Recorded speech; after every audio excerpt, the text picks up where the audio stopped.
নরসিংদীর রায়পুরা উপজেলার আদিয়াবাদ ইউনিয়নের ঐতিহ্যবাহী রাধাগঞ্জ বাজারের পাশ দিয়ে বয়ে গেছে আড়িয়াল খাঁ নদ। এই নদীর উপর স্থায়ী কোনো সেতু না থাকায় দুই পারের ১২টি গ্রামের হাজারো মানুষের পারাপারের একমাত্র ভরসা হয়ে উঠেছে একটি নড়বড়ে বাঁশের সাঁকো ও নৌকা।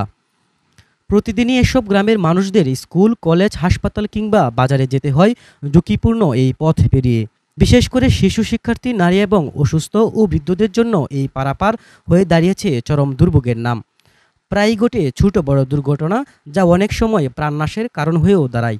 আমাদের শিক্ষা প্রতিষ্ঠানে আসতে খুবই দুর্ভোগ পোষাতে হয়। অনেক সময় দেখা যায় যে নৌকা মিস হয়ে গেলে আমরা প্রথম ক্লাসটাও মিস করে ফেলি। ইভেন এক্সাম আসলে এক্সামের সময় আমরা অনেকটা লেট হয়ে যাই, তখন আমাদের খুব একটা ক্ষতি হয়ে যায়। আর সবচেয়ে বড় কথা হচ্ছে আমাদের এখানে প্রায় সহস্রাধিক ছাত্রছাত্রী আছে, তো ওদের অধিকাংশ ওই পার থেকে আসে, যার কারণে প্রায় সবারই এই দুর্ভোগ পোহাতে হয়।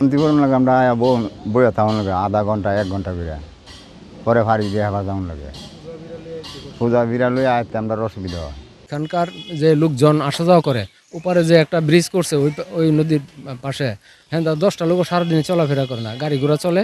আর এদিক দিয়ে হইলো হাটের 3 দিন, মঙ্গলবার, বৃহস্পতিবার, রবিবার। এছাড়া নিত্য দৈনন্দিনভাবে মানুষ পারাপার হইতেছে, হাজার হাজার লোক এই এলাকায় আসা যাওয়া করে। এই ব্রিজের জন্য আমাদের এমপি সাহেবের কাছে বহুবার ধর্ণা দেওয়া হয়েছে এবং উনি ড্যাম দিচ্ছি করে এই পর্যন্ত কাটায় গেছেন। আমরা আসলে আদৌ এই ব্যাপারে কোনো কিছু ফল পাইলাম না ওনার কাছ থেকে।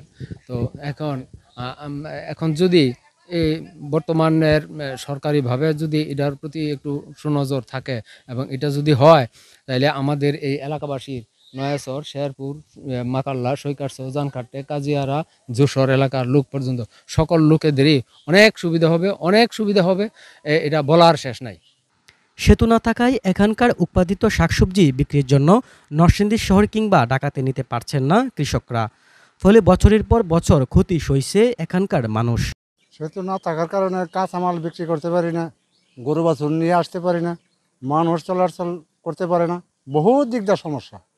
তো একটা রুগী আনতে গেলে নৌকা পায় না টাইম মতে, রুগী যাও এই অবস্থা।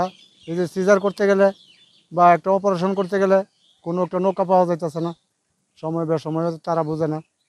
তো যদি এখানে ব্রিজটা হয়, শুধু ওই যে নদীর এই পারে মানুষের উপকার হবে যে এরকম না, বিশেষ করে এই বাজারের অনেক উপকার হবে।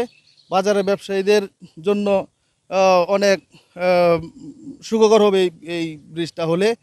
তো আমরা আশা করি সরকার এই দিকে একটু লক্ষ্য করবে এবং এই মানুষের সকলের প্রাণের দাবিটা পুরা করবে বলে আমি আশা করি।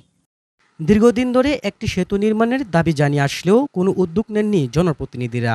তবে নকশার কারণে সেতু নির্মাণের কিছুটা দেরি হলেও অল্প সময়ের মধ্যে সেতু নির্মাণের আশ্বাস দিলেন এই কর্মকর্তা। যে আমরা কনক্রিটের একটা ভালো ব্রিজ স্থাপন করতে পারি, এইটা এলাকাবাসীর জন্য অনেক উপকার হবে এবং এটা আমিও চাই। এবং এই উপলক্ষে আমরা একটা অ্যাপ্রাইজাল রিপোর্ট অলরেডি আমরা ঢাকা পাঠিয়েছি আন্ডার 100 মিটার প্রকল্পের অধীনে। ইনশাল্লাহ এটা যদি বাস্তবায়নের জন্য অনুমোদন পাই, তাহলে আমরা এটা শীঘ্রই বাস্তবায়ন করতে পারবো, টেন্ডার আহ্বান করতে পারবো। আশ্বাস নয়, দ্রুত সময়ের মধ্যে সেতু নির্মাণের দাবি জানিয়েছেন এলাকাবাসী। আলামিন হুসাইন, এটিএন বাংলা, নরসিংদী।